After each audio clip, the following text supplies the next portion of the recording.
India के star cricketer Rishabh Pant की Mercedes car का शुक्रवार सुबह दिल्ली देहरादून हाईवे पर भीषण एक्सीडेंट हो गया। इस दुर्घटना में पंत भी गंभीर रूप से घायल हो गए।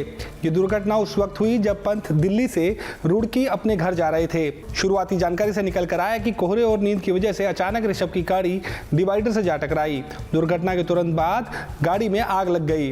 इस बीच ऋषभ को किसी तरह बाहर निकाला गया। घटनास्थल पर मौजूद लोगों ने एम्बुलेंस को कॉल किया और तुरंत रुड़की सिविल अस्पताल उन्हें भेजा गया। प्राथमिक उपचार के बाद उन्हें देहरादून के मैक्स अस्पताल में भर्ती कराया गया, जहां डॉक्टरों का कहना है कि उनके सिर में कुछ चोटें आई हैं, वहीं पैर में फ्रैक्चर भी बताया गया है। इसके अलावा पीठ और कलाई पर भी चोट है। फिलहाल ऋषभ खतरे से बाहर है, लेकिन डॉक्टर्स ने उन्हें कुछ दिन अस्पताल में ही रहने की सलाह दी है।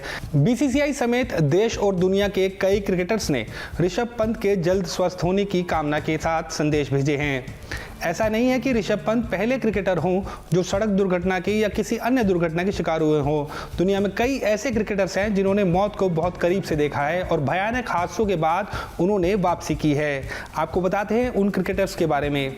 बात साल 2018 की है, जब देहरादून से नई दिल्ली आते वक्त टीम इंडिया के स्टार गेंदबाज मोहम्मद शमी एक कार एक्सीडेंट का शिकार हो गए थे। उस दुर्घटना के वक्त उनकी पत्नी हसीन जहां के बीच विवाद चल रहा था। शमी ने एक्सीडेंट से उबरते हुए शानदार वापसी की थी। टेस्ट क्रिकेट में वीरेंद्र सहवाग के बाद तिहरा शतक बनाने वाले दूसरे भारतीय खिलाड़ी करुण नायर भी एक बार दुर्घटना के शिकार हो गए थे। बात साल 2016 की है। करुण नायर केरल में छुट्टी मना रहे थे।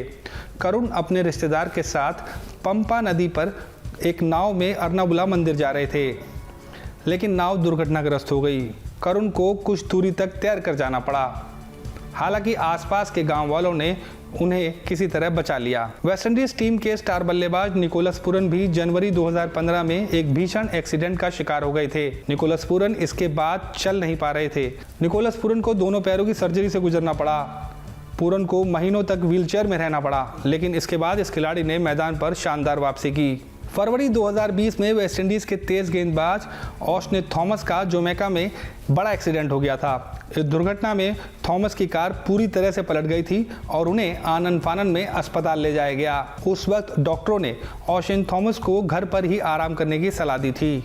इंग्लैंड के विकेटकीपर ब्रूस फ्रेंच को साल 1987-88 में पाकिस्तान के दौरे पर प्रैक्टिस करते समय भीड़ से एक दर्शक ने बॉल वापस फेंकने के दौरान सिर पर चोट मार दी।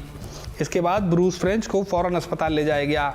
ब्रूस फ्रेंच अस्पताल के दरवाजे पर ही थे, तभी उनकी कार का एक्सीडेंट हो गया। इसके बाद जब ब्रूस फ्रेंच हॉस्पिटल में थे, तब डॉक्टर के कमरे में उनके सिर पर लाइट गिर पड़ी, क्योंकि वह कुर्सी से उठने की कोशिश कर रहे थे। Team news nation.